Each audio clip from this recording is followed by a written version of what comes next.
Right now it is time to bring in Ruth Epstein from the Republican American. Good morning, Ruth. Good morning, Marshall. Happy New Year, Jill. Happy New Year, Ruth. Happy New Year. Yeah, it's the start of our new year, and hope it's a good one. And a healthy and a happy. You know, it's always so interesting. Back to school has always coincided in its own weird way with Jewish New Year. Mm-hmm. So it's always felt like a much more natural fit than this random January 1st. Oh, okay, let me get motivated because what am I going to have, another ice storm? Yay. and along with the Region 1 this year, along with I think we've had 6 early dismissals, 1 Teacher's Day, and now they also take off for Rosh Hashanah.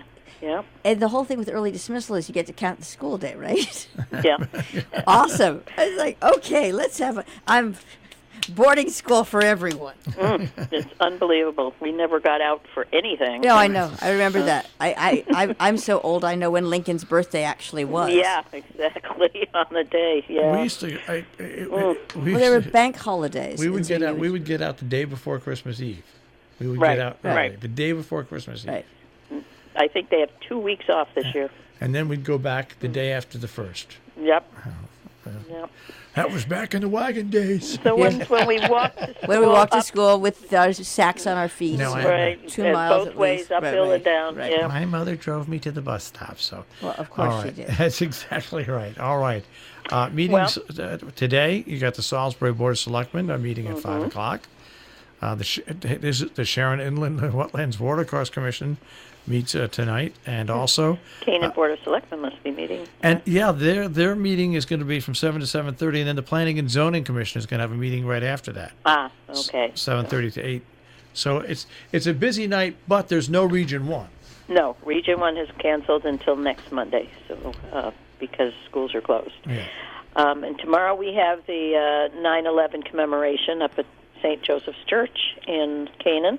I can't see any. I don't see any printed material on that. Yeah. I saw a few signs on it. Yeah, it has. I ran into Nick DeAngelis, and he reminded me that it will be going on tomorrow, where they read off the names of all those who were killed in 9/11. And speaking of St. Joseph's, Father Ian Hyatt is leaving. The pastor there. He's the pastor of Immaculate Conception, St. Mary's, and St. Joseph's.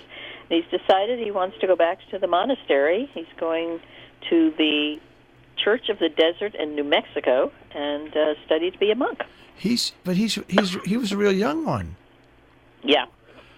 I spoke to him. I really enjoyed. No, and he's very cool. And I'm just He's a great guy. I really enjoyed speaking to him. Yeah. right. And so the thing that huge loss, but really cool to know that there's that interest in spirituality from someone who is so practiced, I'm going to say in a funny way, earthbound, because someone needs to translate that to a bunch of other people who are just sort of floating around out there. Well, the best part is his goal is to be out there for a year and a half, live the cloistered life, and then come back here and start a monastery in Litchfield County.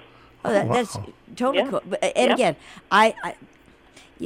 it's just it's interesting because the absence of spirituality, however you define it, has become a crisis.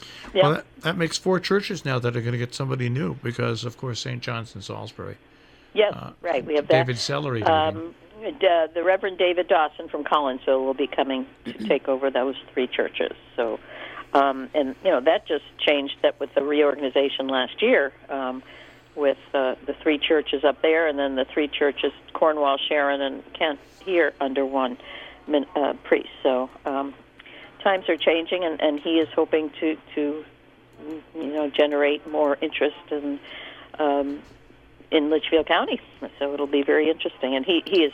So there was a party for him Saturday night, which obviously was very well attended, and people were crying because he's leaving and wishing him well too. But he's very loved. So a reminder: the Cornwall Covered Bridge is closed. Yeah, that's right. Don't try and go over it because you can't. They're also digging up the road on the Sharon side, so it's major work going on there.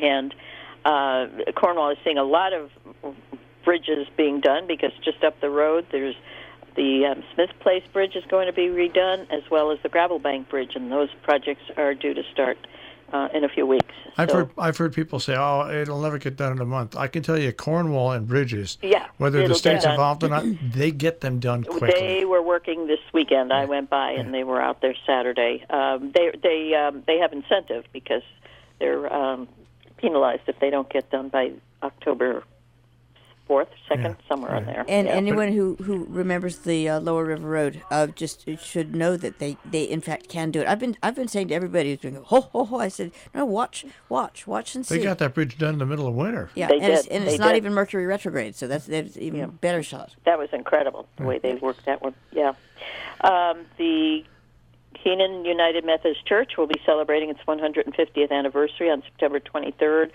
Special service, concert, meal. It's a sweet little church there at the corner of Church Street and Main in Canaan. And there's a new director at the Cornwall Historical Society. Lots of new faces. Yeah. Lots of new faces in the area. So we're always pleased, and we're gearing up for all kinds of things next weekend. We have the Equus event in Sharon. Their big fundraiser. That's big exactly fundraiser, right. and that's going to be held at the farm. That's on the 15th. Yeah. Yep. A whole slew of things next week. We have the Hotchkiss School is doing a fabulous program on the history of the school and its landscape, and that opens on the 15th. At 4 o'clock, they're going to have a meet the artist reception at that Tremaine Gallery for that. Mm-hmm. And we have, I know my calendar is just filled, the Peddlers Market for the Falls Village Canaan Historical Society is at the South Canaan Meeting House that day.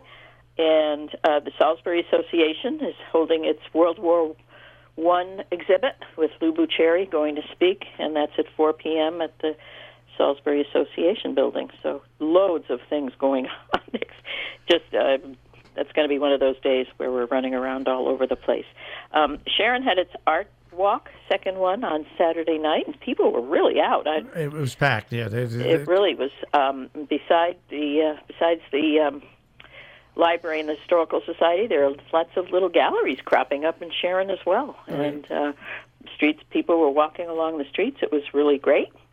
Democracy First held a meeting at Gear on Saturday, packed once again with Democratic candidates. That group was formed right after Trump was elected. It's a local grassroots effort to counter some of his legislative issues. And so Chris Murphy was supposed to be there. He couldn't be there, but he talked by video, and we had Maria Horn and David Lawson and Johanna Hayes. So, again, a packed audience.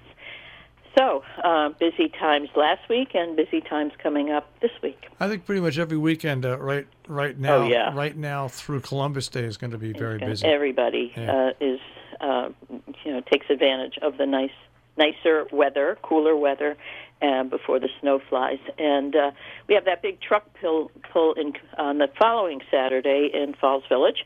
That's always a biggie. And so lots going on. All right, Ruth. Okay. Well, we'll see you out and about. We shall. Okay. Take care. Good luck out there. Yeah, thanks. Take care. Have a good week. Bye-bye. Ruth Epstein from the Republican American with the Republican American Report, rap-am.com is where you can find the Republican American on the web.